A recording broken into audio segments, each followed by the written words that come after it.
Good Tuesday evening. Welcome to another edition of the Sideline Junkies Tuesday Night Flight. It's the big guy KG sitting in with the co-pilot of the mothership tonight. Number one, the Midnight Rider. Okay. That's Number a new two, firing photon phases at full blast is the boss BJ. And also he keeps the lights on too. Make it so. I kind of thought he would like that Star Trek fan there. Fellas, super wild card weekend. Let me not diminish it. Super wild card weekend is over. Of course we know about Jags and Chiefs. We talked about that on Sunday morning. I'm sorry, not Jags and Chiefs. Seahawks 49ers and Jags Chargers. We talked about that Sunday morning. Then we get into the Sunday afternoon game. The first game that was up, the boss BJ's Buffalo Bills versus the Miami Dolphins. In my opinion, I thought this was a classic AFC playoff matchup because of how many times the Bills and Dolphins have met up in the playoffs, and I don't think in our lifetime, maybe once or twice, the Bills have lost to the Dolphins at home in the playoffs, I think.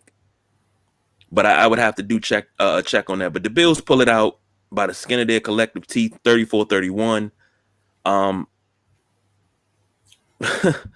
Buffalo was up 14-0 in the first. At halftime, it was 20-17. This was a nail biter down to the end. I'm gonna throw this over to the boss BJ and shut my big trap. But this is your team. Tell me how you felt sitting on the edge of your seat for this game. Well, I had told y'all earlier that it was going to be blood pressure medication. Um, and you can't play a team three times a divisional opponent and not have that familiarity and know what this team's going to do. The Dolphins are geared to beat the Bills. The only thing they were missing was Tua and Raheem. If they had Mostert, it probably would have been a different game also. I get big ups to Skylar Thompson. He came in there. It was a couple of big drops earlier in the game, and Buffalo side too. And I think it was they were facing the sun, and it had a lot to do with it. But he made some man. He was balling, man. He was balling, and if I'm a Dolphins, um, the GM and stuff, and you do have to part ways with Tua because of medical reasons. Like I like Skylar Thompson, man. I'm not even going to sit here and lie. I mean, for that to be your first, you know, start in a playoff game at that magnitude, and to come out and perform like that, he kept them in the game. Um, the Buffalo Bills side, I really feel like this, and I know I'm biased. The only team that can beat the Buffalo Bills are the Buffalo Bills. The Buffalo Bills continue every game. They don't shoot their foot off. They shoot the toes off individually first.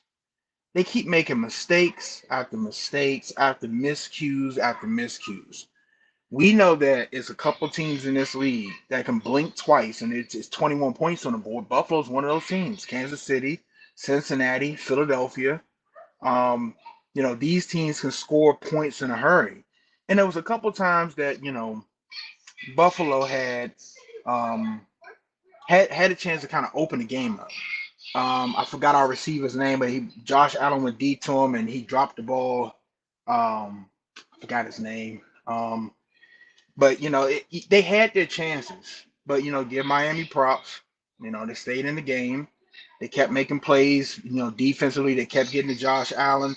Josh Allen looked like to me at a point in the game like he was a little flustered, maybe a little indecisive. I thought some plays where he could have ran, he didn't, and the plays where he wanted to run, it wasn't there. It was like his decision making was off a little bit. I don't think the elbow's a problem anymore. I know he suffered that mid season and had a little trouble throwing. You could see the zip was gone. But this is the game I expected. I didn't expect the Bills to beat the Dolphins by 13 points at no point. At no point I didn't expect the Dolphins. If that was to happen, it was going to be the Bills blowing it open in the fourth quarter off a Skylar Thompson interception, a mistake or something, and then going up, 10, 13 points. But the game was what I thought it was, a little closer than what I wanted. But the Bills, I've been saying it all season, they have had to win 100 different type of ways. And that benefits them now. You're going to have teams that come in here and like the Chargers and get into situations that they haven't been in the season. In the Vikings, they got in a situation where they were down. They haven't been in that situation. All the games were close and nail biters. Now you're down and you got to fight back from this. And you haven't been in that situation. You don't have that experience. The Bills have won every way you could think of this season. And of course, the tragedy a couple of weeks ago. I don't want to say it's a tragedy because Damar Hamlin is still alive. The game is what I thought it was. They got to get ready for Cincinnati. That's going to be a whole nother challenge because, we're not Baltimore. We don't have the same front seven. We can't get to the rusher. And I don't know if you guys noticed, something Buffalo doesn't really do a lot. They started to do the second half, which was blitz. They start sending Matt Milano. They start sending Tremaine Edmonds to try to get to Skylar Thompson. So they're going to have to, Leslie Frazier's a good defensive guy, great defensive mind. And I know they're going to, try to figure out a game plan. I love to see Elam, our draft pick, got an interception. He's been in a doghouse for whatever reason this year. And he got a big pick. And, I hope that gives him some confidence, and I hope he can contribute because we're still banged up in the secondary. And now you got Jamar Chase, Tyler Boyd, and T. Higgins coming in town with Ice Cold Joe. That's a whole nother issue. The only thing that that's coming up on that game that benefits the Bills is that offensive line of the Bengals is a little suspect at times. But the Dolphin game, it was what I thought it was. One of the first things Sean McDermott said when they were in the locker room was like, we cannot win like this no more. This is an anomaly right here. You cannot do this again in these playoffs. You got 3 more games to go to win the Super Bowl. You can't do that again and win a game. You're not going to do what you did with the turnovers and the miscues against the Bengals and be in an AFC Championship game. You're not going to get to the AFC Championship game and play whomever. It doesn't matter who's there. Whether it's the Jags or the Chiefs, you're not going to make those miscues and expect to win. They got to tighten up the ship, man. They have to tighten up the ship. They got to get back to some fundamentals. Josh is sloppy with the ball at times. And I just want to see them tighten up and try to rectify some of that. You hope they can. Before I pass it on, of course, the man I've been looking for all year, big play Gabe Davis, came through in the playoffs once again. And I expect to see that. For whatever reason, he's missed the magic in the playoffs, and I hope it doesn't stop because they're going to need him. They're going to need him to open up Diggs. They threw 2 to Knox. Dawson Knox is going to – I said this a couple weeks ago. Dawson Knox is key to that offense. If they can get him in the offense and going where people have to worry about him, it's going to open up a world of hurt for opposing defenses, man.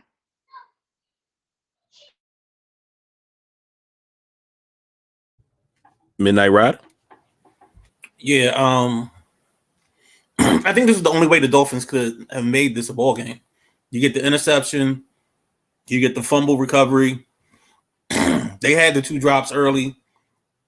I think that's the only reason we had a ball game is because Buffalo kept them in it.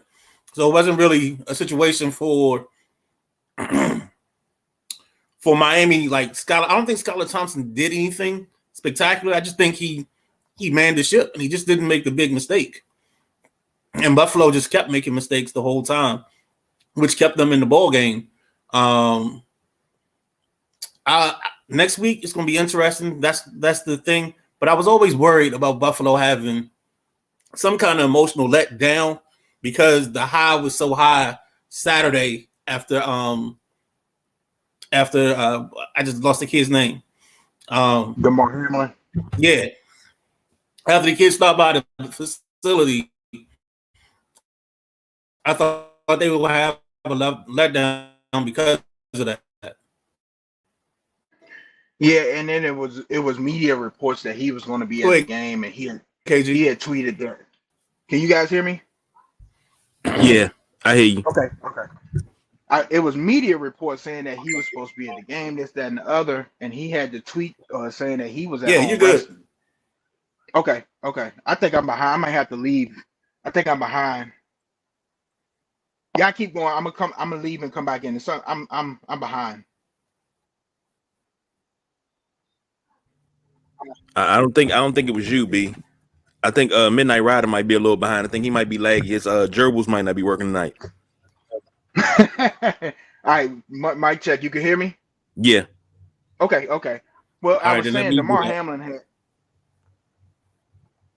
Hamlin had to tweet that he was home resting, and that's something else. I'm kind of like, does he come to the game since it's Cincinnati and Buffalo and kind of get them guys some love and like, hey, I'm good, because you got to thank the Cincinnati players too, for that. And we talked about that emotional roller coaster for both teams, and I think seeing him for both teams is going to be emotional high because both teams had to experience that on the field. So if he came to the game for the divisional, I wouldn't be surprised since it's in Buffalo. And then, if Buffalo does move on, they have to play at Atlanta. So I don't think, I don't know what his recovery is. I don't know if they want him to travel anymore, but I wouldn't want him to come to Atlanta to support the team. I was, expect him to be home resting. So it's going to be interesting to see if he shows up next week. Yeah. And my thing is, before we jump into next week, I was just thinking, I said, man, it'd be great if he came into this thing and he led the team out of the tunnel. I said, the emotional high right there, that's what I was hoping for. And I said, if he was up for that and he just walked on the field and waved at everybody. You gotta be careful with that, though. Yeah. You gotta be careful with that because that could get emotional, with the fans in the stands, right? The players on the field, and like the Midnight Rider say, that could be a high in the first quarter where you running and then all of a sudden you hit this brick wall and you don't have any more energy. We've been through emotional roller coasters, all of us. Yeah.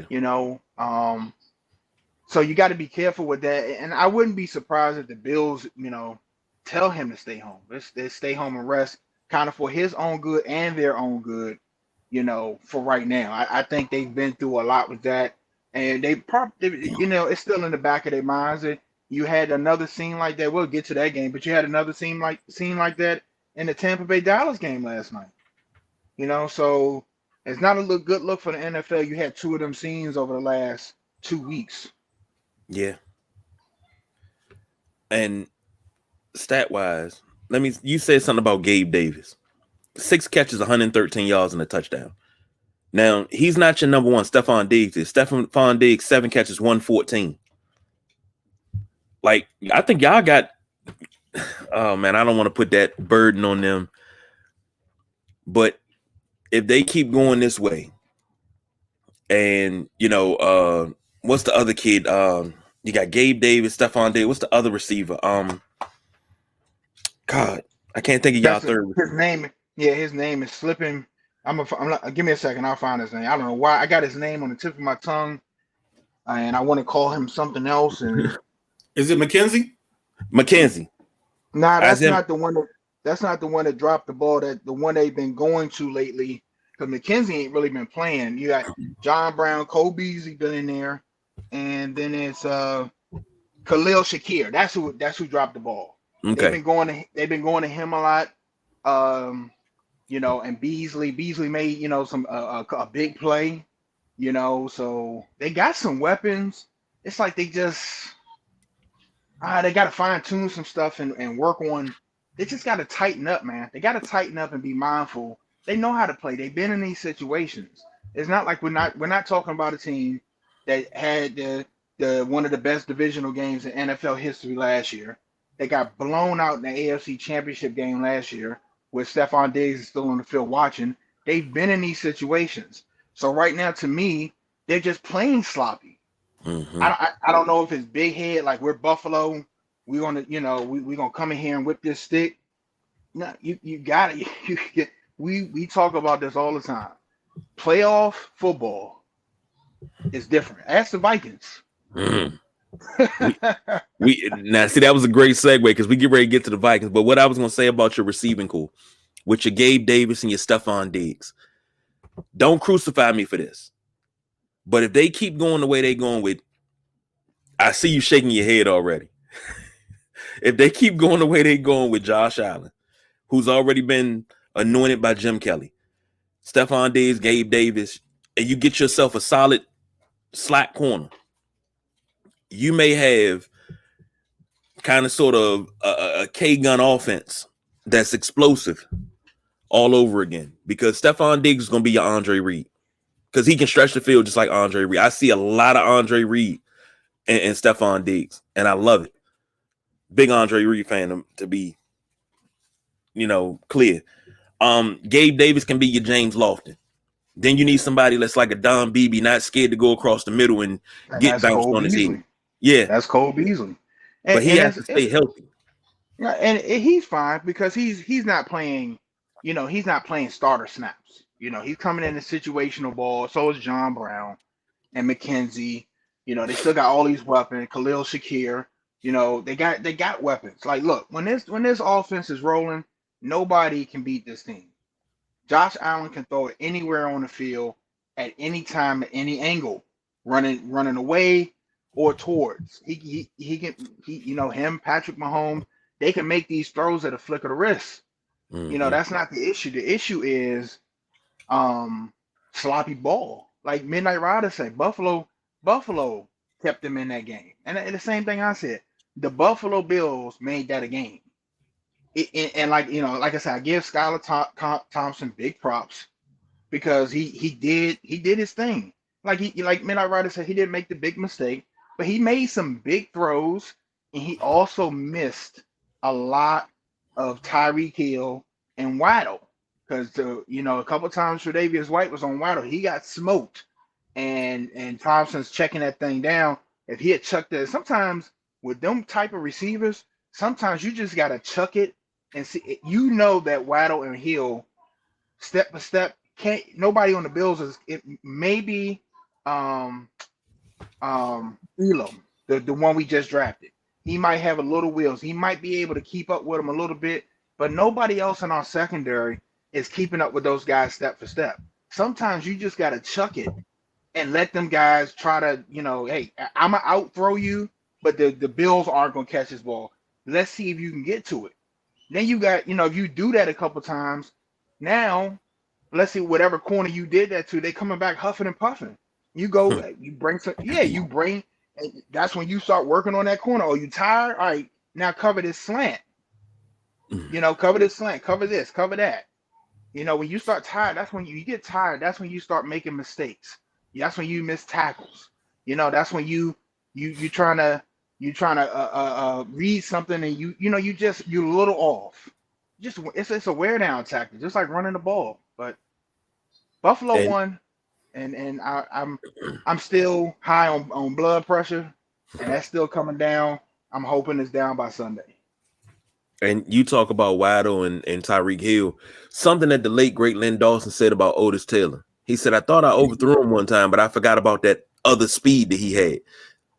Tyreek Hill and Jalen Waddle have that other gear, that other speed that you may not see all the time, but when that ball's in the air and they kick in them afterburners, they're going to get what they need. So Hill is scary, man. Hill is scary. They threw him a pass, and it's like he took off, and then you can see him hit another gear, and I think he stepped out of bounds because he was mad at himself.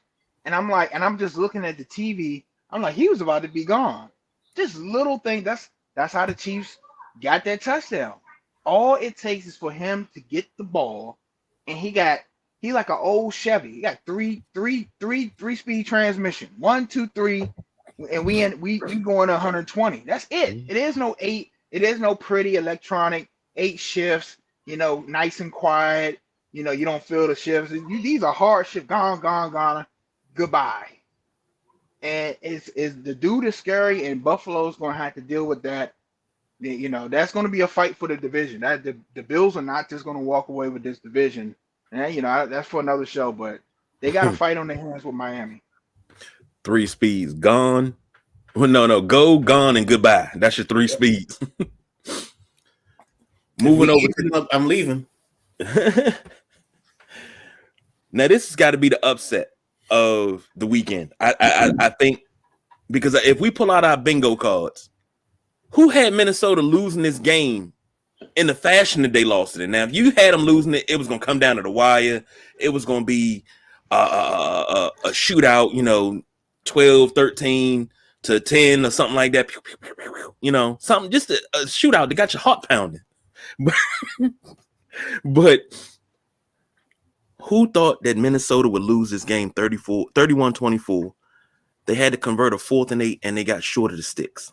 Midnight Ride, I'm gonna start with you first, because on my bingo card, I didn't have Minnesota at least going out until the championship game at least, because this team found a way to win in 1-score games all year long. Take it away. I thought I picked the Giants 27-24.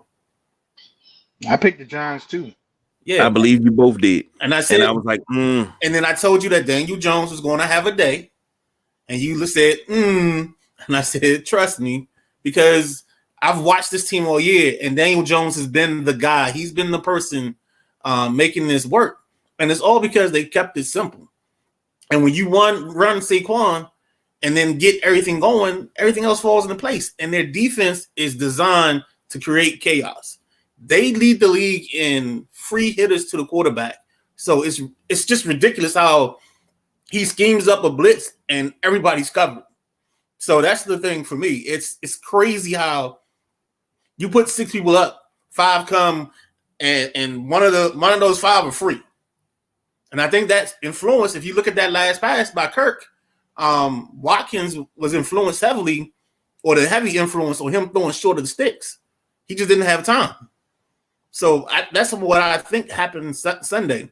And I just think Minnesota's defense has let them down all year, but they kept getting lucky. Well, your luck runs out sometimes. And in the playoffs, it did. So that's what happened here. Go ahead, B. I'm sorry. I just said, a couple times mentioned Minnesota and the way that Buffalo had to win all year, different ways coming back, blowing leads. They got it all under their belt. Minnesota does not. They've been in close games all year. Now you're down. Now you got your home crowd buzzing in fear. That's a whole different feeling. It is no next week. There is no, we'll get them next week. We'll figure out how to way to win. Now y'all got to figure this out. Y'all haven't been in this situation before. And, it's easy to blame Kirk Cousins when your defense can't stop anything. It's easy. It's easy to blame that guy, he can't win the big game and stuff. I wouldn't win the big game. Derek Carr, same thing. I can't win the big game too if my defense ranked in the 20s. What you expect me to do? What do you expect me to do? At some point, I need the other half of the team to make a stop. And I told you guys this in the chat, and I'm gonna send it to KG.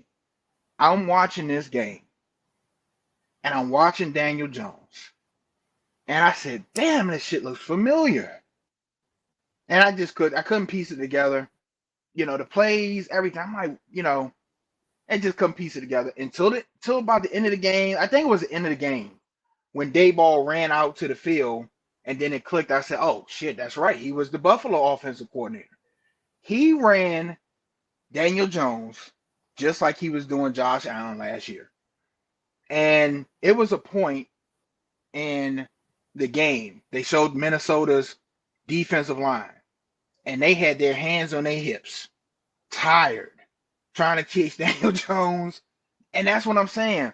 When you wear these boys down, now guess what? Now they don't have the energy to pass rush, or now they're second guessing committing to the pass rush fully because this boy gonna take off.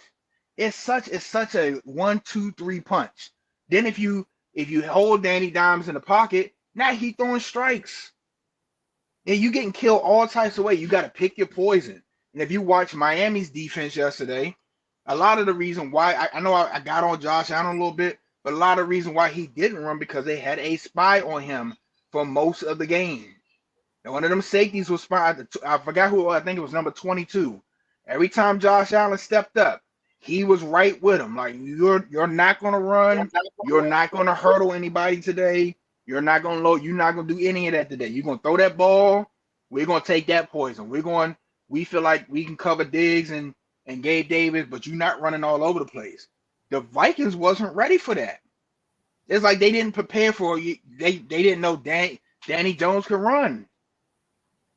Yeah, and they paid for it yesterday. But like I said, y'all people blaming Kirk Cousins. I don't get that. I just don't get it. It's the simple, easy narrative. Go ahead. No, I just said it's the simple narrative to always blame Kirk no matter what. They always say Case Keenum. Wait. But you got to also realize the quarterback takes the brunt of the blame. It's not just Kirk Cousins, because I was going to ask a question and I thought about it. I was like, Kirk didn't lose this game. Kirk was 31-39, 273 with 2 touchdowns. Dalvin Cook, 15 carries, 60 yards. TJ Hawkinson, 10 catches, 129 yards. But after Hawkinson, your next closest player, Adam Thielen, 3 for 50. Justin Jefferson, 7 for 47. KJ Osborne, 2 for 20. Dalvin Cook, 6 for 10. Irv Smith, 1 for 3. Alexander Madison, 1 for 2. You know, nobody was doing anything. Kirk trying, but I mean, damn, you can only do so much. But then on the other side, and I have to say this about Daniel Jones, because I've given him grief since the 2019 draft. When he was drafted over Dwayne Haskins, I was absolutely pissed, you know? And when Dwayne Haskins was drafted, I always try to think about draft picks that I was actually happy about. I was happy about Dwayne Haskins because I was like, okay, he's a local kid. You know, he's a little rough, a little raw. We can groom him. He's going to be pretty good because he makes good decisions. His accuracy in college was pretty good. And I was like, Daniel Jones ain't up there. Daniel Jones is a Duke quarterback. Last good Duke quarterback was Sonny Jurgensen. Ain't nobody been better than Sonny in 55, 60 years coming out of Duke. Unfortunately, we won't get those matchups down the line. But Daniel Jones has showed that he can evolve as a player. Never knew the boy had wheels until he played Washington. He ran, I think he had 78 yards rushing against Washington. He had 17 carries Sunday for 78 yards. He led the team in rushing yet again. He also was 24, 35, 301, and 2 touchdowns. And he got help. With Isaiah Hodgins. You say what? I said with no weapons. Oh shit! He with Hodgins, his no weapons did pretty good. Hodgins is a Buffalo practice team person.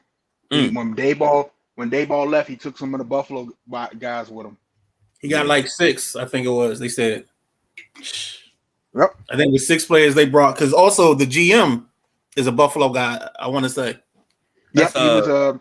He was behind Brandon Beane and Sean Bean. I can't remember his name. Don't worry about it. I'll look it up.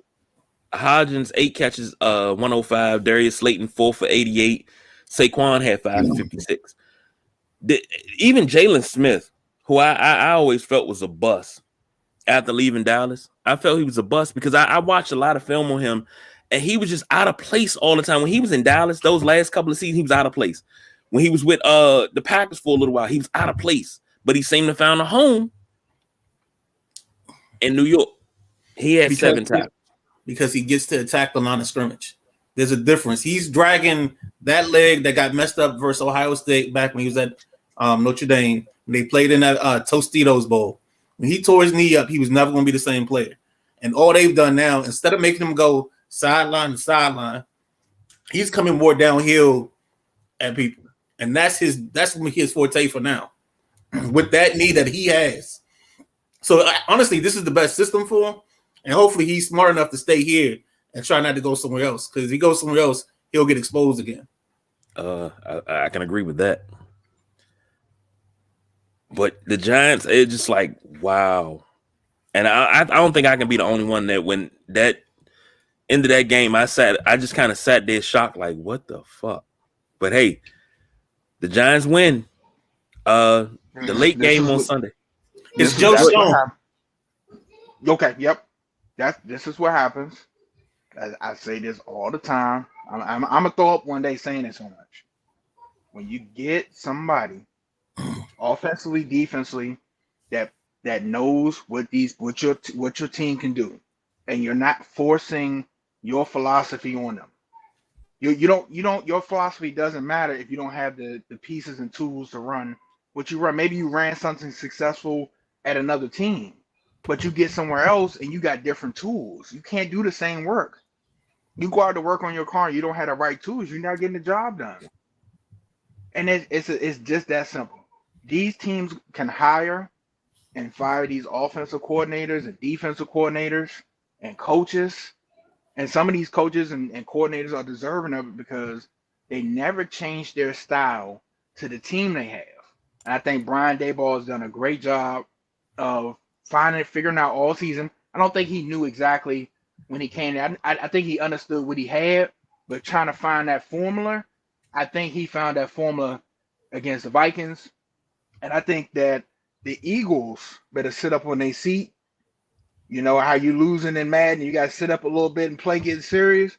The Eagles could be, I mean, they wouldn't be going home, they'd be staying home. Well, you can see the Giants in the NFC Championship. I can agree with that. But I can agree. Daboll bought stock from this team, or earned stock from this team week 1 versus Tennessee. They scored late on their last drive. I think the score is like 23-24, something like that. They go for 2, they get the 2, and then they hold Tennessee and they win that ball game. And from that point on, they play one style of football. We're going to beat you up on defense. We don't care what everything else happens. You're going to know you played the New York Giants. And then I want to say it's Christian Wilkins, the kid from Clemson. No. I'm sorry. Wilkins is in Miami. So it's Dexter Lawrence is their nose tackle. He's just been a monster all year long. Nobody can handle him. Nobody can stop him. And that's what's happened is they created an identity. They stuck to it. And now the key for them is how do you take the next step? Who's your next draft pick? What receiver you're drafting? Because you have to draft a wide receiver. You really need to come out of this draft with 2. If I gotta be honest, figure out what you want to do with Saquon. Some people I know may not sign a running back to a second contract because that's not really their philosophy. But hey, dude, don't give me that look. You got Bijan Robinson coming out in this draft, one of the best running backs in the country. I can replace Saquon with that, save some money, and move on. Running backs are a dime a dozen. See, you know what it is? You don't see you Doc Walker philosophy. You Joe Gibbs. You Joe Gibbs. I heard that.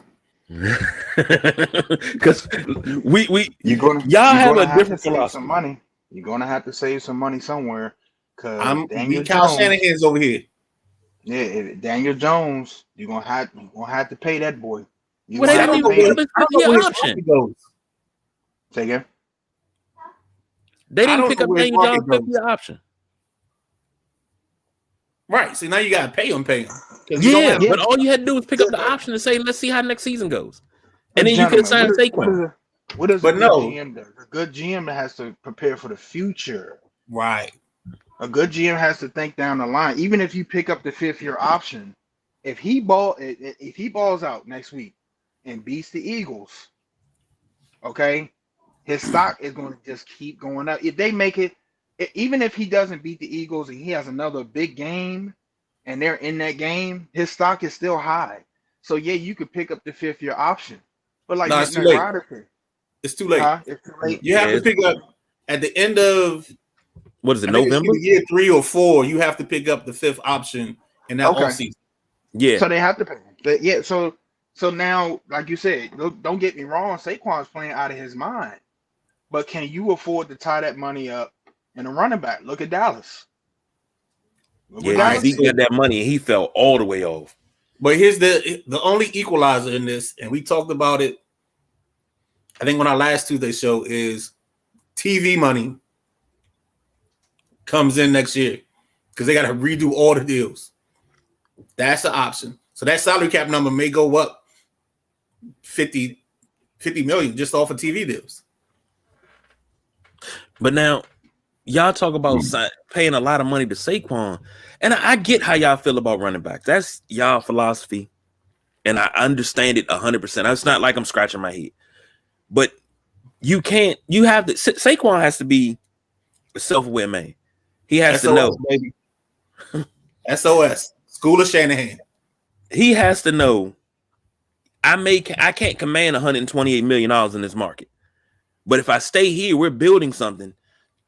Let me put my pride to the side and say, you know what? I'll take a 3-year deal here for $42 million. KG, stop. I'm just saying, man. Look. Stop. This ain't your Madden team. Yeah. Shit, man. Everybody leaves me because I don't pay no money. If you have an option, whether you win it or not, we've seen it time and time again with these players. You have to take care of business first. Yeah. And business is getting yourself paid. If somebody offers Saquon a ridiculous amount of money and the Giants aren't offering that, he's gone. But here's the thing. They offer him a ridiculous amount of money. He goes to he goes to Carolina. And no. Yeah, let's say he goes to Carolina. Carolina's in flux right now. He goes to Carolina. He gets this ridiculous amount of money.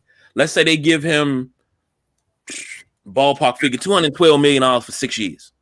And he pulls a fucking Dion, plays 1 year, and then be like, I'm done. You don't get that money. You get the guaranteed money. And depending on how this works, but you're shorting yourself. As opposed to staying in New York, doing what you're doing, being a part of this team.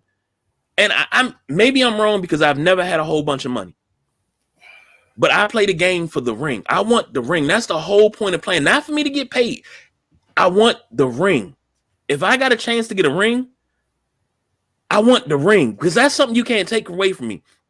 The cars, the clothes, the money, the women, they all disappear. But one thing you can't take away from me is that fucking ring. Lamar wanted a ring. When it becomes the Giants. Got him. You say what?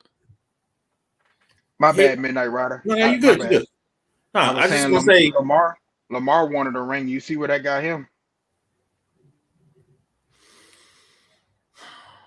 And all I was going to say is I think this offseason comes down to, for the Giants, who do you get to change the franchise? Are you on you franchise Daniel because you have to? So there you go. That cap number on that franchise. That cap number. And that's all. That's why you gotta get it done early. Yeah. Yeah, exactly. I mean, and sometimes it's only a 1-year deal, but just to buy yourself some more time, sometimes this is what you have to do. Like I said, if Daniel Jones is going to develop into a baby Josh Allen, then quarterback is where you start your team at. If you got the quarterback, I mean, you ask the team here. Kirk Cousins gone. They haven't had a quarterback since. If you got a quarterback in your grasp, you have to pay him. Especially one that's being productive, because we've seen teams have to kind of shut out the money that for a quarterback that had a decent season, and you're hoping that he stays productive, and it doesn't happen. Ryan Tannehill, but it is what it is. If he continues to produce, the money's going to be there for Daniel Jones, and they're going to have to make a big decision coming up. Well, perfect segue. Speaking of making big decisions, the Ravens fall to the Bengals in Cincinnati 24-17. The Ravens have a big decision to make going into this offseason. One thing, signing Lamar or letting Lamar walk, drafting drafting a receiver or two. That's another team that needs to come out of the draft for at least 2 receivers. Then also, I asked a question on Twitter. Did we watch John Harbaugh coach his last game in Baltimore? So I'm gonna throw this one to BJ first. Midnight Rider. Midnight Rider. Go ahead, Midnight Rider. No, I was gonna say I got thrown off because we got to sync with the squares. But no, Harbaugh didn't coach his last game. One thing the Ravens have been consistent with is being consistent with who's in charge and the message that is sent by this team. So maybe next year, but he's safe this year. Sorry. In terms of everything else, Lamar, I don't know. I think you got to franchise tag him and wait another year. Only because what happens next with him is going to be, can he finish the season? Because he hasn't finished the season the last 2 years. What you guys think? Here's one thing that popped in my head. The Bears GM said it would take basically an eye-popping deal to draft a quarterback. So Lamar's an instant upgrade. If you make a deal with the Bears and swap Justin Fields and some picks, and Chicago's willing to pay him, the Ravens get back a dynamic quarterback, a young dynamic quarterback, kind of, what Lamar does, can run, can throw. I can't see a scenario. I just think it's a small chance. I think Lamar has made up his mind. I think Lamar feels like, and I say this about the Ravens a lot, they're one of the better teams, the better front offices in the league. They've been like that for 20 years. But I think they fumbled this. And I think the fumble is going to cost them number 8. I think he's gone. I think even if they make a deal with him, I don't think he wants to talk to them. I don't know if y'all were watching the halftime of the Ravens game. John Harbaugh seemed really frustrated. Super frustrated. Super flabbergasted. Super frustrated. And, I just don't. Yeah, they need a receiver. They needed a receiver. This is kind of like Donovan McNabb with the Eagles. He needed a receiver. Needed a receiver. Throwing to trash. Throwing to garbage cans. So, they need a receiver. Whoever plays quarterback, they need a receiver. J.K. Dobbins, I understood what he was saying. I kind of felt like he threw Tyler Huntley under the bus. Because, he said, if we had Lamar, we win that game. And I agree with him. Because, divisional opponent, they had the Bengals. If Huntley doesn't fumble that ball on the goal line, they going up 24-17, and the Bengals are struggling to move the ball. I don't know if he meant it like that. Maybe he feels some type. I think the team feels some type of way. Because, they like Lamar. It's not, it's not a situation where, they hate this guy. They genuinely like Lamar. Lamar's a good dude. But I think the Ravens and Lamar, I think that relationship is over. And if you can find somewhere, it's teams that need quarterback in that top 5. If you're willing to give up the house for him, I think you can get him. The only thing I like where your mind is going with the Chicago thing, I just don't think. I think Chicago's business is one of two things. Chicago, if they fall in love with Bryce Young, they'll move Fields. Or if they fall in love with Stroud, they'll move Fields. If they don't, they're moving the pick to somebody so that way they can actually add some talent to this offense. They need a running back. They need a receiver. They need a tight end. They need a line. They need a little bit of everything for Justin Fields to succeed. So their mission this offseason should be to come out of this draft with 12 picks,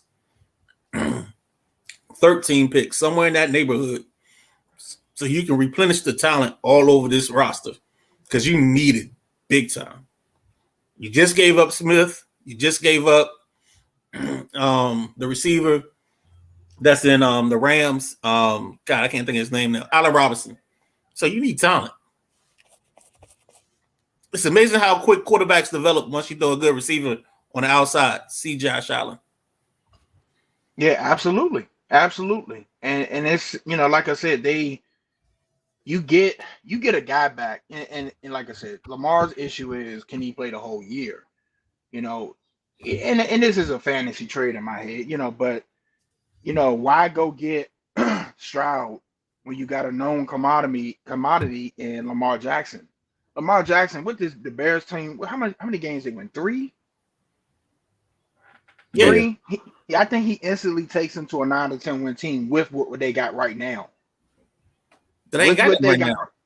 now. No, I'm just saying. No, I'm saying if they were to make a trade and get Lamar and switch some picks and stuff, and Lamar's playing in Chicago, I think they become a 9 to 10 win team with the roster they have right now. All right, so let me ask you this, Big. You got a quarterback on a rookie deal. You're trying to acquire a quarterback that's going to cost you $40+ million per season. And you're Chicago. You don't really have talent around them. You probably got to switch out some things in your defense. Are you really in a position to say, I want to invest $40 million in a quarterback, as opposed to dealing with these rookie deals that you would either have Stroud, Young on, or Justin Fields? Trying to get back to you. I was trying to find a salary cap and see what the Bears had as far as salary cap. Because remember, listen to this. Like I said, this is a fantasy deal in my head, but something I got you. And I'm just asking questions because I'm trying to figure out your belief system, your thought process. Because I feel like because Lamar is so well liked, I don't know what, and I don't have everything in front of me. But if Lamar signs in Chicago, your free agents are coming to Chicago too.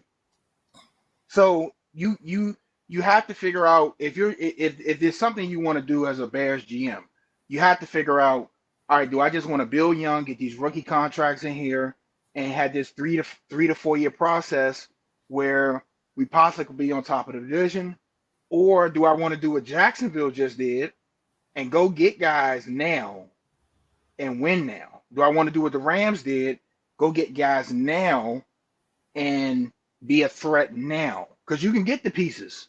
You can go get some pieces. It's always somebody or another trade available, somebody trying to get out from a contract, or a guy that's not happy, a receiver or something, or just need a change of pace, whatever the case is. Who thought Devontae Adams would be available? You might have some options. And I'm just saying, like, and I was just talking to Big Jim about this. Buffalo before Josh Allen, nobody wanted to come there. If you came there, you were coming there for the money. You're coming there for the money. You weren't winning games, but you got this franchise quarterback now, Joe Burrow. You got Allen. Guys want to go play with these guys. So if Lamar moves, you heard what J.K. Dobbins said about Lamar and how, and you can see how he regards him. Guys are going to want to play with Lamar Jackson. That's my thinking, and I know it's a lot, and I know it's far fetched, but if they get Lamar Jackson, I can't see them keeping that number one pick. I think that's going to be part of the deal probably, or it might facilitate a 3-team deal or something, because Lamar's a big commodity. We're not talking about just upgrading. We're talking about a frank, like I said, his thing is, can he stay healthy? We're talking about a franchise QB. Like I said, they won 3 games. We're talking about somebody with the current roster you have built right there can probably maybe win you the division. I just don't see it, only because I've watched Chicago and that offensive line was just a sieve.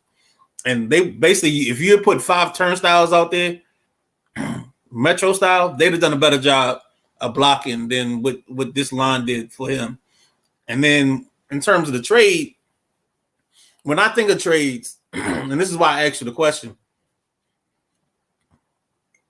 I'm thinking 2 levels, right? So now I got to move Justin Fields for something, and then I got to get Lamar Jackson. Maybe it becomes a 1-for-1, maybe not. excuse me, maybe it becomes a situation where you're doing Fields for Lamar, you're signing a deal, and then you got to send picks to him to get Lamar. And that's the only reason I don't think they want to do this. I think the Bears in a situation where if they're doing anything, they're gathering picks. But I like the idea. I like where you're going with this. But I just think, just from my way of thinking, I don't see it because the Bears have to give up to get. Well, here's my thing. I'm listening to you guys, and I'm sitting here and I'm revving the engine because I'm ready to go. I'm ready to bust loose. Why in the blue fuck would I trade a quarterback I just drafted? That ain't played bad, but there's nothing around him. He played well with the circumstances. Why in the blue fuck would I trade him? And to sign somebody else that may be a little bit better talent-wise, but it's going to cost me more money for that talent, so I can't sign any other pieces. Why would I make that move? That's like you think you're taking 4 steps forward, but you're actually dragging yourself 7 steps back. That's just my opinion. See, and I think the league has pushed this narrative of once you sign the quarterback, everything else goes kaput. And I'm a firm believer. Like, I've watched these teams draft. I'm a draft-aholic, and most of the time these teams mess up in the draft. When you pay the quarterback, the unfortunate thing is you make mistakes in the draft going along in the process. You find busts. You don't get quality out of your 5th and 6th round pick. That's really the thing that's hurting these teams. Perfect example is just Baltimore. Baltimore and New England cannot draft a wide receiver to save their lives. Everyone they pick. It's like the second they walk in the building, they put the Patriot jersey on. It says 1st round pick on the back of the jersey. Just might as well say bust, because it just doesn't work. It just doesn't work for those programs, and that's the hard part about this. And that's why I just truly believe, when it comes to this Fields thing, I would give up on Fields because I can get something for him. But that's going to be to build my franchise. And the thing I would look at is, and I'm going to be completely honest, my transparency is here. I got 2 years left of Fields because I think next year is his 4th year, and then you get his 5th year option. Well, I can reset that clock and draft a quarterback. And maybe I get back what I want. Or if I can get something good back for Fields, maybe I take that. And maybe that's what you're doing in Chicago right now, is you're putting up on your wall that maybe I might think about drafting a quarterback, because now teams gonna give you 2 options. They're gonna call you to see what it takes to get the 1st pick, and then they're gonna call you to see, hey, if you're really trying to get off of Justin Fields, what's it gonna take? Now you got open lines of communication on both levels, and now you can add to your roster however you feel. And I think that's the best way for Chicago to move forward on this, is to play the game that we might draft a quarterback. And if I'm Chicago, every time CJ Stroud or Bryce Young has a workout or anything like that, I got 7 guys there. I got the coach, I got the assistant coach, I got the GM, I got the assistant water boy, I got Bobby Boucher, I got everybody there. And we just going to keep looking, and it's going to look like we really trying to get a quarterback for as long as we can put that facade on. And I'm gonna have a rule that nobody can talk to the beat reporters, because I don't want them to know that we just putting on a show. I got you. Now focusing on Baltimore's current quarterback, because we talking Baltimore versus Bengals from Sunday. 17 of 29, 226, 2 touchdowns and a pick for Tyler Huntley. He almost threw game tying touchdown late, and the receiver, what was his name? What is his name? Number 3. I can't. Is it 3? Yeah.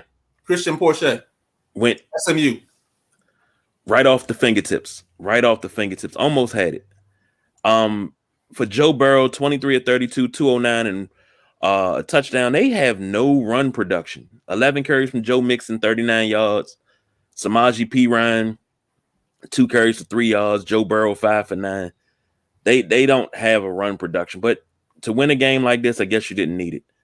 But the Bengals win 24-17, knock the Ravens off, send them home. And another note on Lamar before we move on. Calais Campbell himself said all the reports about Lamar not working hard enough to come back are untrue because I've been rehabbing with him and I know he's working. He wants to come back. Stop all the false narrative. That's all I've been saying for the last couple of weeks. Cut it out. You don't know what's going on behind closed doors. So, last but not least, I got to call Big Jim because he's my agent when teams need kickers. He always takes me around in the Winnebago to try out. But Tom Brady and the Bucs go down to the Dallas Cowboys 31-14 last night. Brett Maher missed 4 extra points. Like, what was going on with him last night? That was the biggest story during the game. The biggest story after the game, Byron Leftwich fired his OC in Tampa Bay. Byron Leftwich, top assistant, mentioned in the same circles as Eric Bieniemy, Todd Bowles before he took over as head coach. When you talked about assistants going around through the coaching cycle, getting interviews because everybody was interested in them, Byron Leftwich was always one of the top 2 or 3 that you heard. And he's fired after this game.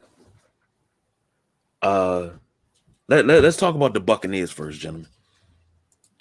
Tom Brady looked human. 35 of 66. He threw the ball 66 times. 351. 2 touchdowns and a pick. Leonard Fournette, 5 carries, 11 yards. Rashad White, 7 carries, 41 yards. Oh, my God. First and foremost, while we talking about the Bucs, yes or no question. Was that the last game for Tom Brady? No. I don't know. No. I'm on the fence. I'm with BJ. I'm like, I don't know. But here's why. Okay. Here's why. This offseason, he gets to have a clear mind. He ain't got to go home to them damn kids wanting to do TikTok videos. He can actually relax. Eat his avocado ice cream in peace. You know what I'm saying? He might have a new boo. You know what I'm saying? She'll take care of him. She ain't gonna want to do too much because she with Tom Brady. She don't care.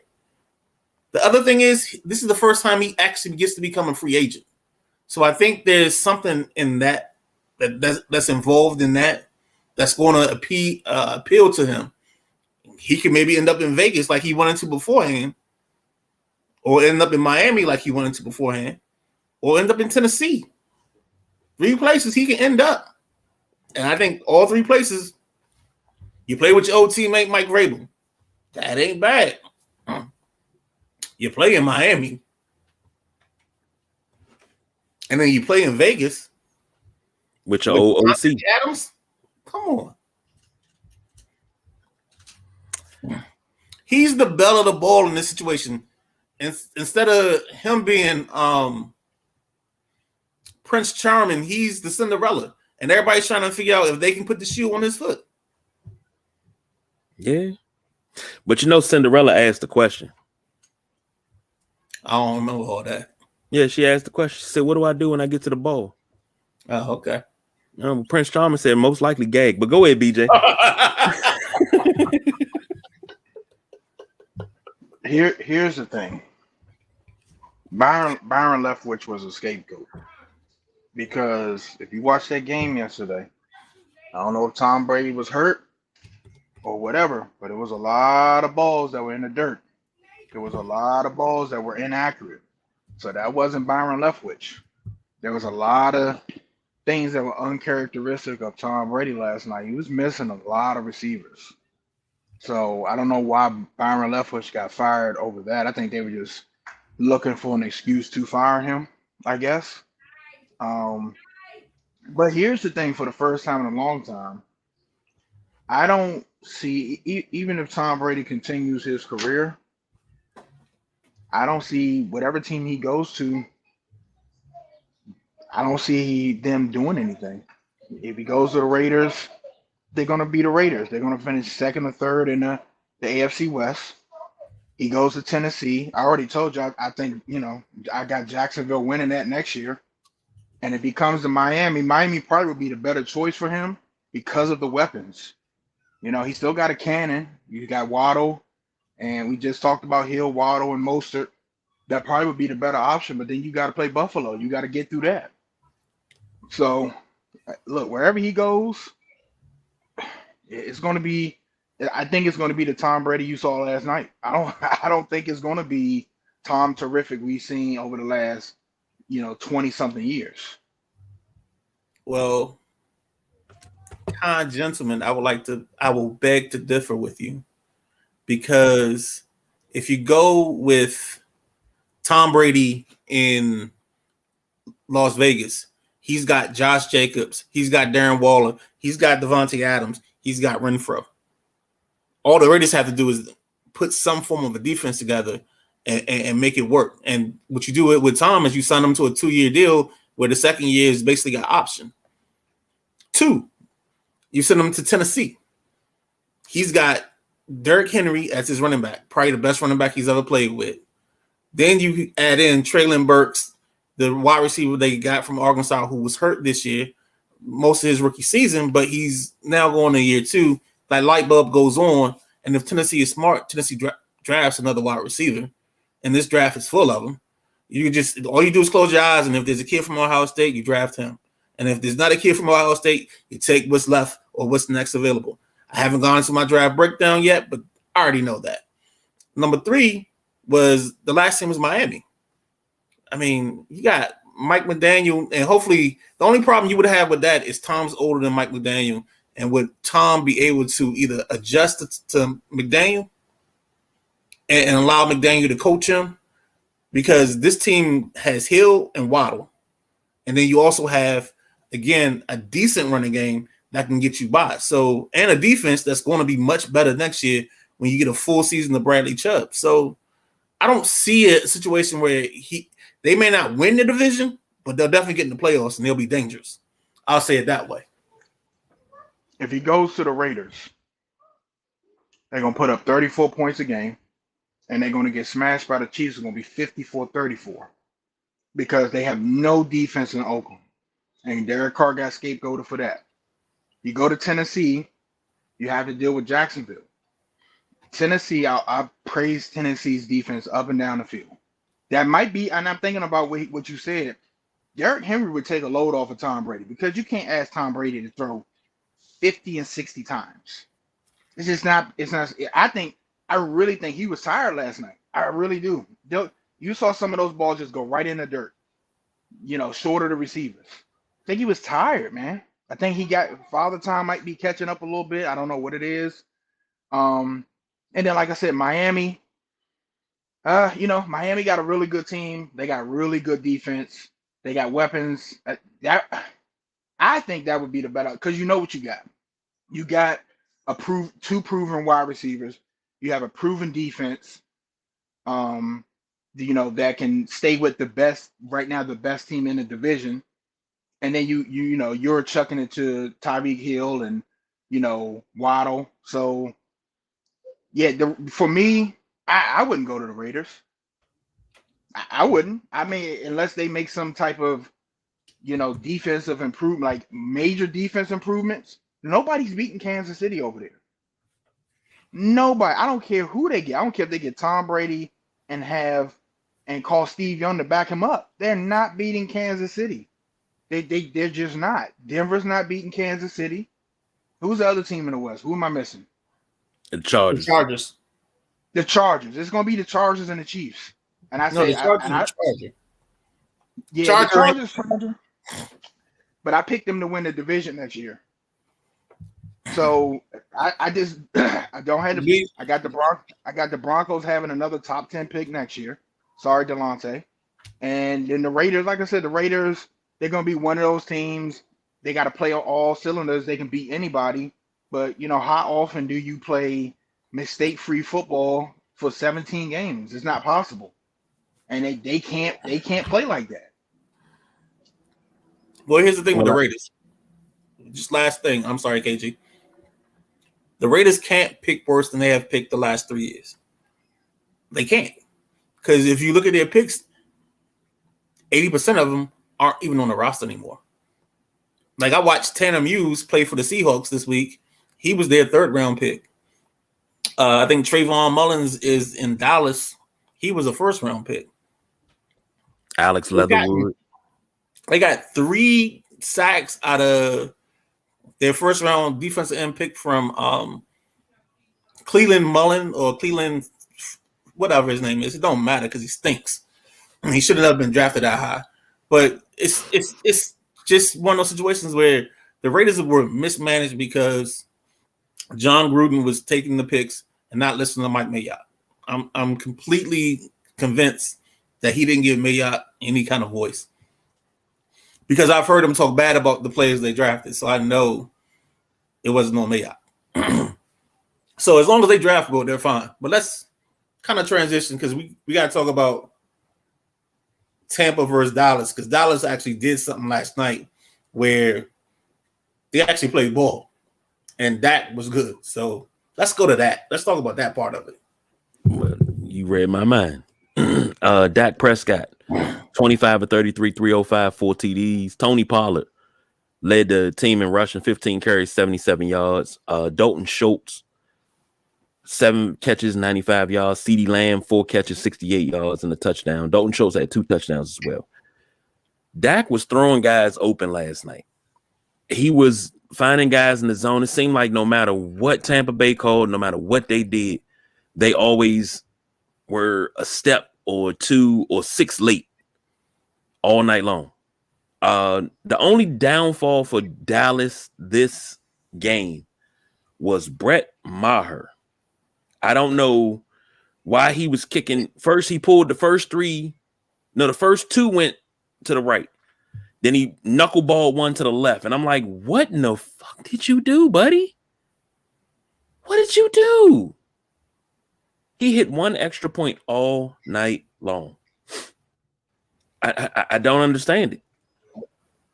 I don't understand it. But Dallas played a complete game on offense and defense. I think that was probably the best coach game that Mike McCarthy has coached while he's been at the helm of Dallas.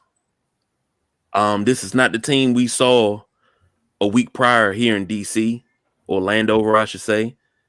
This team came out with something to prove. They went into halftime up 18-0, and they kind of just put it on cruise control in the second half. And, of course, they pulled it out 31-14. Now, as far as the game goes, gentlemen, could Dallas do any wrong last night? I think the only thing they did wrong was Maher. After the 3rd one, you just gotta let the guy just, like, don't embarrass him anymore. Like, just go sit down, come out, kick the ball off, and that's it. We'll go for 2. We'll play this like we playing Madden, and just go for 2 the rest of the game, because it didn't make sense to keep pushing them out there and pushing them out there. And it was almost sad that the kid had to go through that, because it just felt like Dallas was rubbing in his face, and they can't get another kicker between now and the playoffs. So this might be their downfall. I thought about that last night. I said, what if the next game he has the same issues, and all of a sudden it comes down to it, it's a 34-yard kick to win the game to send them to the Super Bowl, or a 34-yard kick to send them to the NFC Championship game, or a 34-yard kick to win the Super Bowl, and he shanks it. Kickers do have 10. Go ahead, B. That's something they're going to have to deal with. I didn't like the fact, I don't know if it was the 3rd or 4th one that he missed, but Dak Prescott was super frustrated and, showing his frustration. And it's just like, look, man, everybody goes through something. You've had really bad games, and after the 2nd one, it's like you could see it on his face. It was mental now. It was mental. The 3rd one, the 4th one, the guys, trying to hit him on the helmet, give him, cheer him up. But hopefully he bounces back from it. Nobody wants to go out there and do that. Nobody wants to go out there and do that, man. That's I think it was just mental. I think it was mental, the nerves, the pressure, you know. But like KG said, I think when they play San Francisco next week, points are going to be at a premium, and we'll see next week if he's going to be the Dallas kicker next year. One thing about kickers, and this is something I heard Jimmy Johnson say. I want to say was it Lynn Elliott? They were in training camp, and he was kicking, kept missing. He says, "What's wrong, Lynn?" He said, "I lost my confidence, coach." He said, "Oh, okay, you'll get it back. Don't worry about it." He went directly in, found himself another kicker, cut Lynn Elliott about an hour later, and got himself another kicker.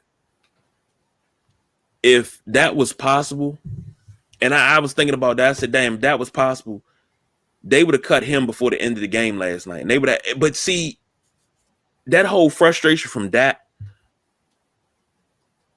that's not how your team leader is supposed to act. All right.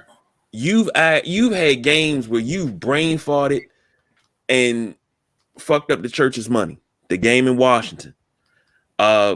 A couple of games that you played Washington, you fucked up. I can't even name all of them, but nobody got on your case like that. But you're going to get on the kicker's case. That says something right there coming from your team leader. That says a lot. He tried to clean it up, you know, and I guess they asked about him. He was like, he's Money Mayer's biggest fan, you know, but the actions speak louder than words. Exactly. And when I saw that on the sideline, I didn't like that. Like I said, you know, you're up big right now. It's not really costing you right now because Tampa can't really move the ball. You know, I think after the second missed one, maybe he was frustrated. Maybe he went to McCarthy and after the second missed one, let's just go for two. You know, and maybe after that second missed one, they should have went for two to try to make them two miss extra points up. So maybe that was his frustration, but you got to show it a different way. You know, the camera's on you all the time, and you got to see him slam his helmet down and, you know, yell that explicit, and you can see his mouth saying, why don't we go for two? So, like I said, I think that was the worst part because you're supposed to be a leader. That's the worst part right there. And you alluded to our next topic, the divisional playoff round, which starts on Saturday. The Jaguars and Chiefs started off at 4:30 on Saturday. That night at 8:15, Giants versus Eagles. We will cover both of those games on Thursday. Then Sunday, 3 p.m., the Bengals have to travel to Buffalo. Am I correct in that, BJ? Yes, sir. Highmark Stadium. All right. Bengals will be in Buffalo to take on the Bills at 3 o'clock on Sunday. And at 6:30, a classic 90s matchup. The Cowboys visit Levi Stadium. I'm sorry. To take on the 49ers. And 4 games, 4 people, it's the end of the road. Let's just say that. 4 teams will take it, and it'll be the end of the road. So we'll discuss those games on Thursday. Now, last but not least, I told the gentleman that I wanted to cover something because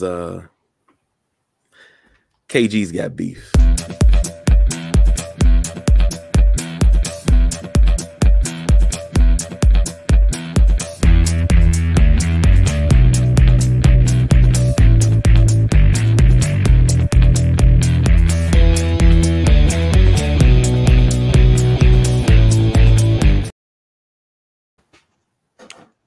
So, former Alabama player Darius Miles, not talking about Knuckleheads podcast host Darius Miles, but Alabama basketball player Darius Miles and also Michael Davis are charged with capital murder. Apparently, it's come out that Darius Miles admitted to providing a gun to Michael Davis, and he proceeded to shoot a young lady while she was sitting in the passenger seat of the car. I just had her name. God.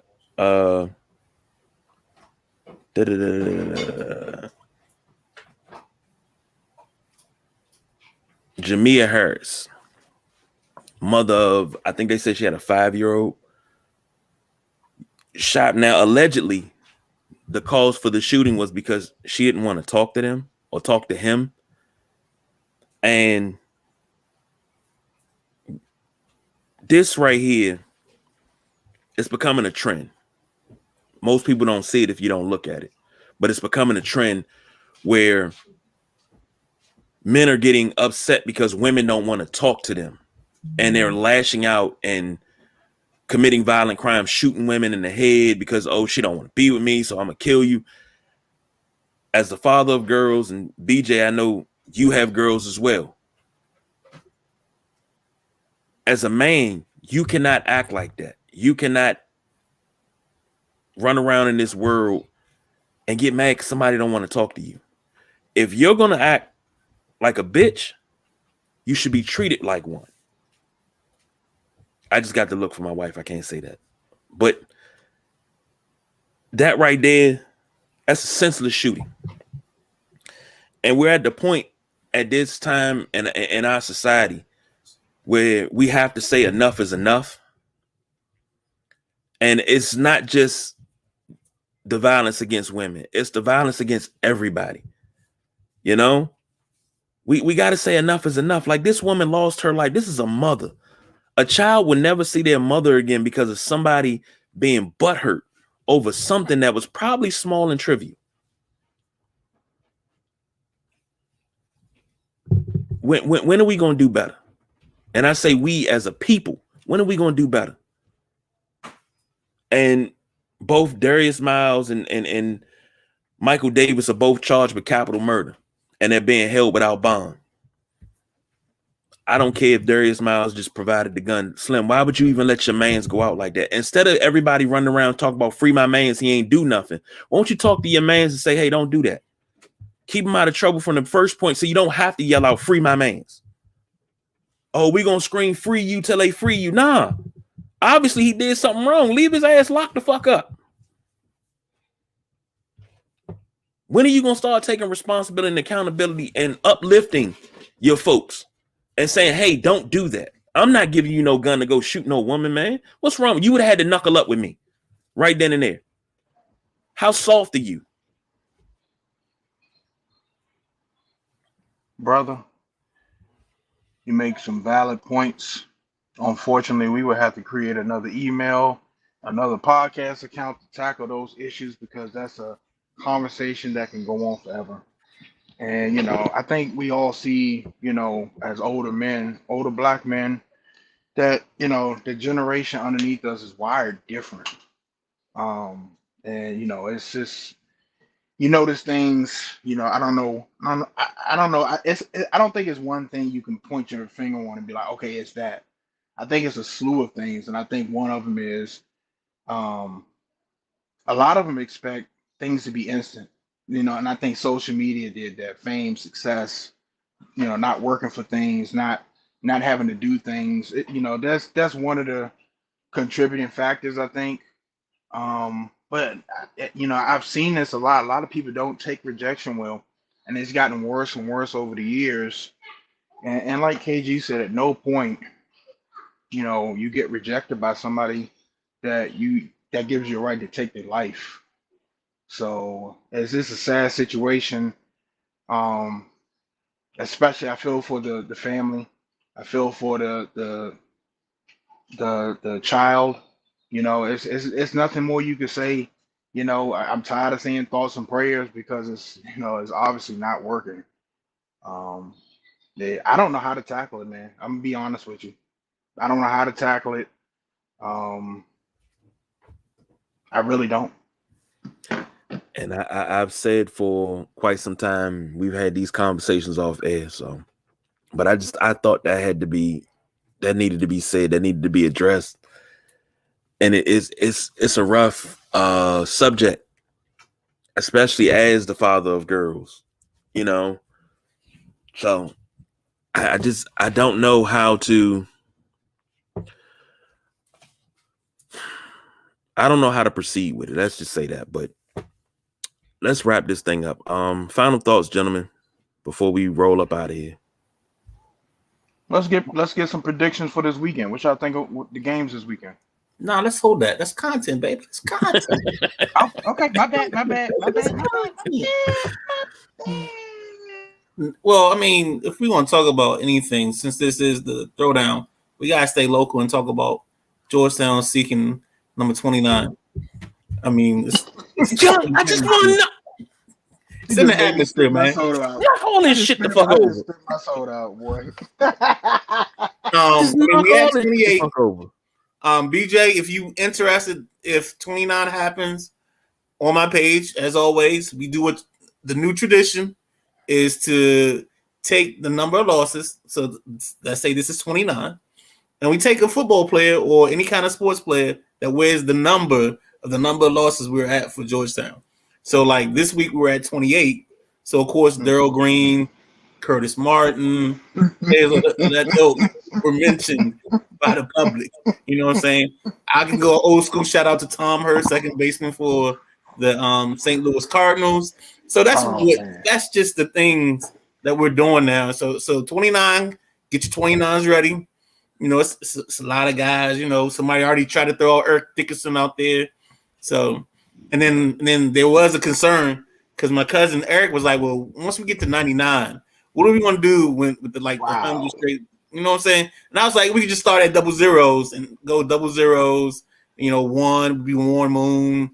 00 would be like Jim Otto. So yeah, we good. You this is what you really wanted to do. I'm just saying. I'm just trying to make everybody aware of what's going on. No. But see, local. The throwdown is about local teams. You've been going on and on and on and on and on and on about this for about almost a week and a half now, man. Every day I wake up, I say, he's not gonna say nothing today. He gonna let me have a good day. He gonna let me have a productive day. And then what happened? Boom! It's like I be walking down the street, and all of a sudden you just come out out the shadows and hit me in the face with a bat like you sting. Like, why, man? Why you do this to me? I'm just trying to keep people entertained with local sports. And unfortunately, Georgetown's a local basketball team, predominant. I mean, we could talk Maryland, but every time Maryland gets on a national stage, they poop the bed too. So, I mean, it's like I'm here for the fans. I'm here for the people. I'm just trying to make sure they understand what's going on, you know. BJ, you got any final thoughts, man, before we get up out of here? Yeah, I'm on a Wizard strike. And until 3 leaves DC, I'm not watching another Wizards game. Every time I peek at the box score, this dude is once again not playing. The biggest $200+ million mistake in DC sports history. I will not watch another game of the Wizards. I refuse to.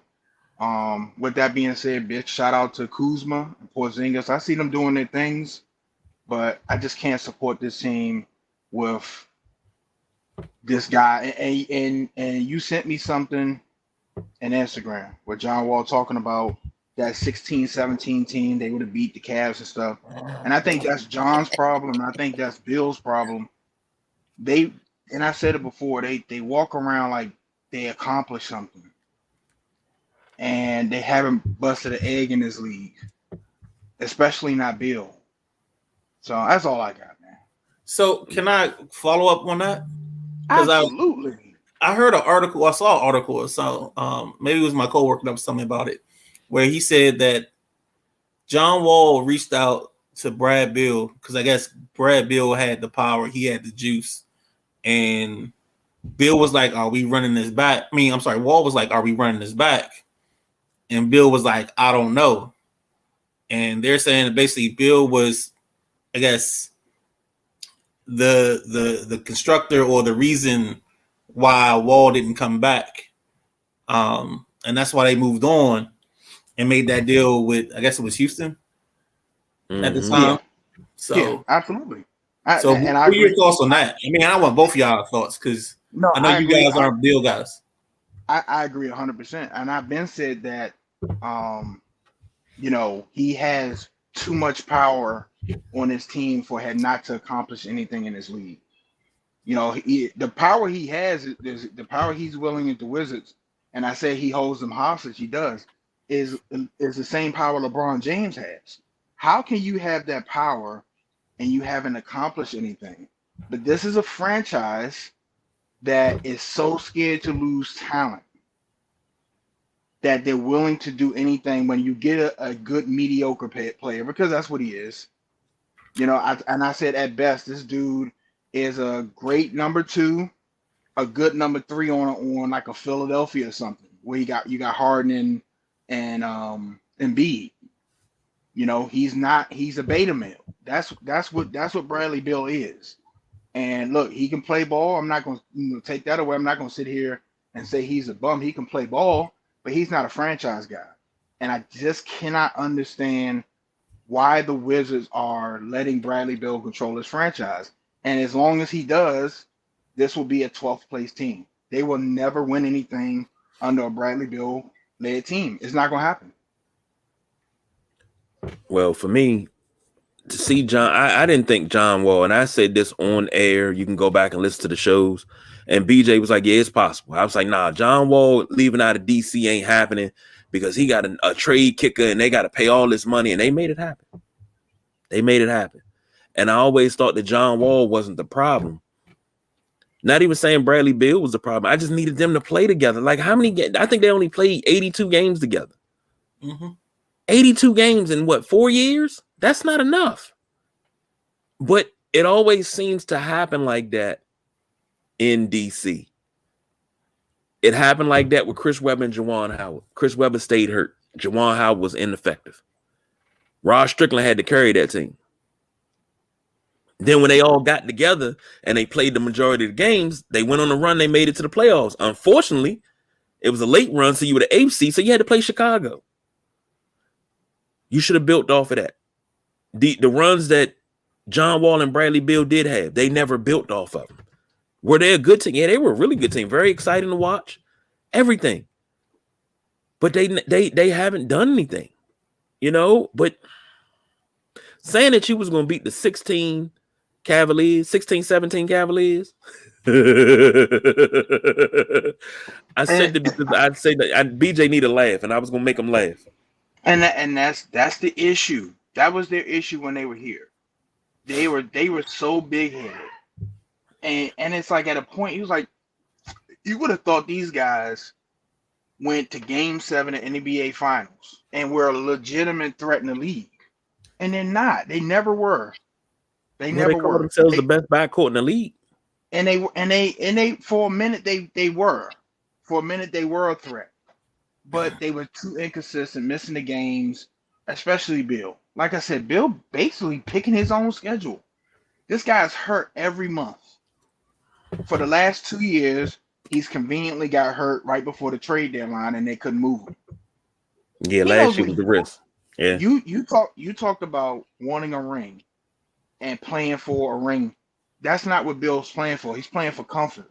People here, he gets to pick his schedule. He's controlling the franchise. And look, I believe in Tommy Shepard. I do believe that, I don't know if it'll be this season or this off season. I think eventually he'll trade him because he's the piece that's not working. Word on the street is that the Lakers are interested, and they can have him. The Lakers are interested in everybody. Yeah, they are. Somebody, Grandma Shirley, on the corner right now. We are trying to offer him the 2029 first round pick. It's ridiculous. No, the Lakers are interested in him and Dame. We've been dude. We've been on what you call it? What's my man Cam Reddish? Yeah, Van Fleet or Van whatever. Van Vliet. Yeah, we've been on everybody. They trying to trade us everybody, and all we got is that bullshit ass 2027 first round pick that's unprotected. Well, what I hear is that any trades that happen, it won't have any picks involved. It'll be straight up player swaps. Like I've heard that Russell Westbrook might wind up back in DC. Like so they'll figure it out. Westbrook, none. What? No, this is ugly. This is whatever GM takes that stash of players. Rob Pelinka ain't no, and I didn't really care for Mitch Kupchak when he was the Lakers GM. I say he's cool, but I prefer Jerry West because Jerry West used to pull off some shrewd moves and get players, and you kept the Lake Show the Lake Show. It was what it was. But Rob Pelinka has strapped this team so bad, and they're trying to get out from underneath of it, just like Ernie Grunfeld strapped the Wizards with bad drafting and bad contracts. They got to get out from underneath of it. It's the same thing. But somebody's going to take that trade, and I think Washington is going to be your taker because I think they want to get out from underneath of Bill. And I think they're going to come to that realization. I think Washington has a good team, but the piece that's supposed to take your team over and be the glue and be the superstar isn't doing that. That's what Porzingis, Kuzma's balling. You know, you got your 2-3, but the guy that's supposed to be the franchise has not been the franchise. He didn't prove before he got that contract he deserved that contract. You know, and it is what it is. Like this team is going to be where it is. This team is 12th place, I believe. This team is going to be here every year, fighting for play-in spot and barely getting into the playoffs, only to meet Philadelphia, Chicago, Miami, Milwaukee in the first round and get swept. Mm-hmm. That's what this team is. I would love to have Westbrook back. With the team that's constructed now, absolutely would love to have him back. You know, when they signed Bill, hold on. So you're trying to give us Bradley Beal. We give you Westbrook, none, whoever else, and you're good with that? Absolutely.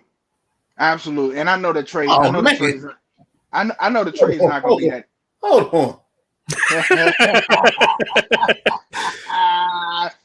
And I know it's not going to be that easy, but just think of the production Russell Westbrook, the career year he had when he was in DC.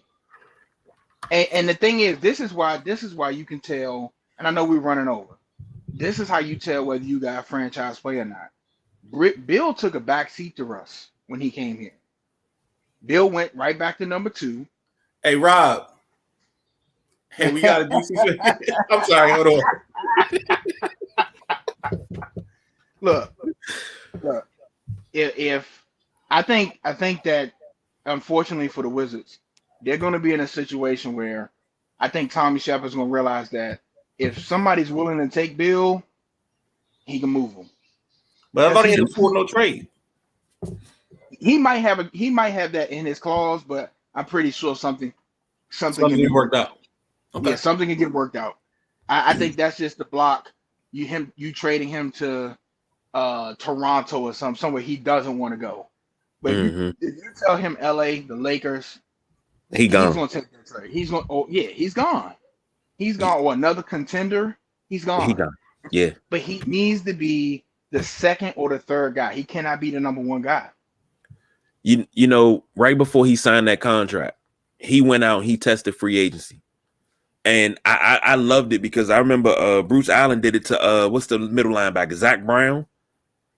He was like, this is your number right here. No, I'm going to free agency. He said, go to free agency. Go ahead, go see what you get in free agency. And nobody's really interested in giving him the money that he wanted. He said, this is my number. Everybody like, that's not your number. They were offering him less than Washington was offering him. Same thing with Bill. Everybody was offering him less than what Washington was offering me. Well, you know what? DC's my home. I'm going to go ahead and stay in DC. Nah, dude, you ain't had no market. You had no market. You turned your back on your team, and people took note of that. So can I add a note to the Zach Brown comments? What's that? Zach Brown has one of the greatest. I'm sorry. Mike Mayock has one of the greatest comments pre-draft about a player. So Zach Brown gets drafted. I think he gets drafted to Buffalo, if I'm not mistaken. Maybe I'm wrong, but I thought he went to Buffalo.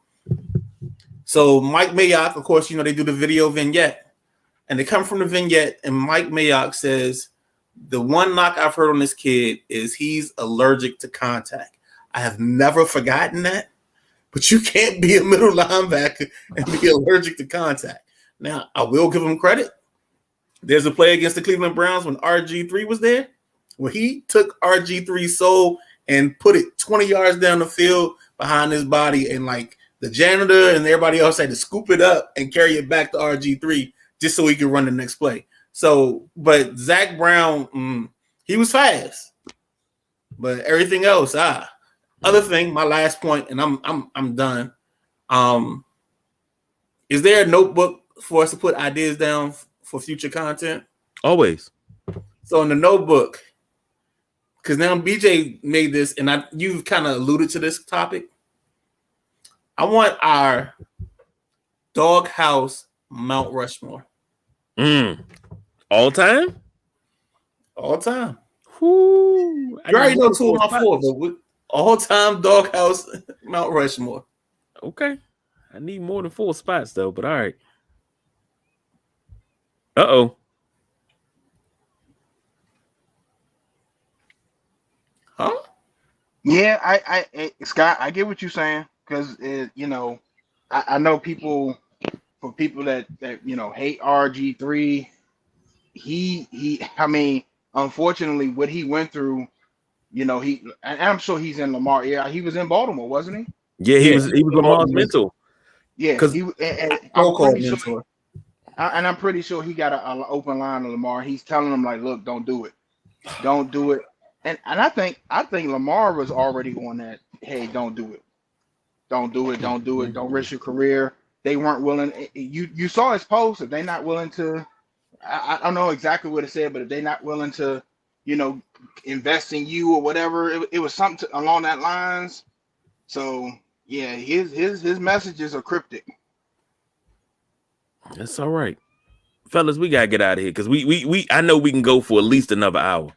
I know we can. But put a pin in it. We're gonna talk about Lamar, playoff weekend. We need to talk some NBA on Thursday, definitely, with everything that's going on, because this whole Lakers thing and them getting the short end of the stick in the media, I don't like it. Like, they're not the only team that's struggling right now, but that's all you see. The Lakers are struggling. The Lakers are dead, and then they win 5 games and everything get 5 games, or was it 7 games or whatever they won, but it got quiet. We need to talk about that on Thursday. So for the Midnight Rider, don't forget your Bulls. Don't forget your Bulls. Oh well, yeah, because I was almost about to tell BJ, hey, I'll take Bradley Beal off your hands if you take Zach LaVine, but I don't want that headache. Because already Benny the Bull. Whoa. You can have anybody you want, but you can't have Benny. You can't have Benny. You send Benny the Bull in a deep dish pizza from Chicago. You can have Bradley Beal. God dang it. Peanuts. Oh man. Peanuts, hot peanuts. Well, that's all the time we got for tonight. We did overtime tonight, and I'm cool with that. I'm cool because this was good conversation. We had to get into it all straight off and came right back. So we did really, really good. For the Midnight Rider, the boss BJ, all the sideline junkies on special assignment. I'm the big guy KG. We did some overtime, but we are out of